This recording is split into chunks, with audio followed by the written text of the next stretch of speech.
पानी जो चढ़े पियो पानी टुटण जो खतरो है तो एमरजेंसी में मसले जे हल जे लाइ जेके शहर आहिनि या ॿिया ॻोठाणा आहिनि हिनखे कीअं बचाइजे बाबा को ॿियो मसले जो को बि हल कोन्हे को सिर्फ़ हल उहो ई आहे जेको कुदरती लंघाए जे हिननि खे ही जेको पानी जो घेरो हिन इलाइक़े में जे हिननि खे ख़तमु करिणो आहे एमरजेंसी में जेको ज़ीरो खां जेको हाकड़ो ढोरो जेका पुराण नदी अॻियां वञे थी ॾिसो त ज़ीरो खां अॻियां 2 पुराणूं थियनि थियूं जेको केटी सॾिजे थी केटी बंद पंहिंजो जेको अॻियां सॾिजे थी केटियुनि जा कुबा उतां खां अॻियां वञे थो वंगे जो पतण आहे जेको अॻियां 2 वार ढंढ आहे जेका हज़ारनि मैलनि में पई आहे तंहिंखां पोइ जेको सो अॻियां शकूर ढंढ खां रण में मसले जो हल तुर्त आहे इहो बाबा आऊं दावा सां चवां थो छा उतां कटण जे पानी छंडिजी थो ही पानी आऊं लिखी थो ॾियां उतां कटण 4 ॾींहंनि में पानी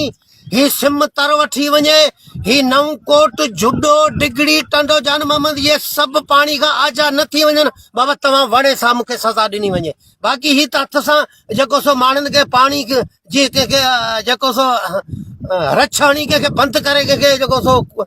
ख़तमु कजे ही त आवाम खे रछाइण वेठा आहिनि ही त ज़ुल्म आहे सौ सिधो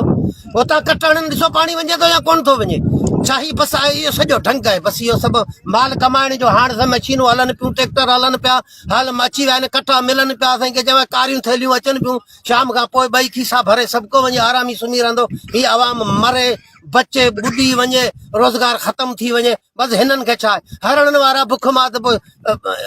शिकार वारा बुख मां त हरणनि जो छा वियो बसि इहो अंधेर नगरी आहे बाक़ी हाणे सलाहूं पिया कनि हिन इलाइक़नि खे कीअं बचाइजे अड़े अंधा सभु कोन ॾिसनि पिया ज़ीरो खां कटण पाणी वञी 2 वार ढंढ खां जेको जार जे पतण खां वंगे खां वञी ऋण में पवे ऑफिसर बचाइण जे चक्कर में या ॿोड़ण जे चक्कर में बाबा हू ॾिसण था त मथां किथां कटणूं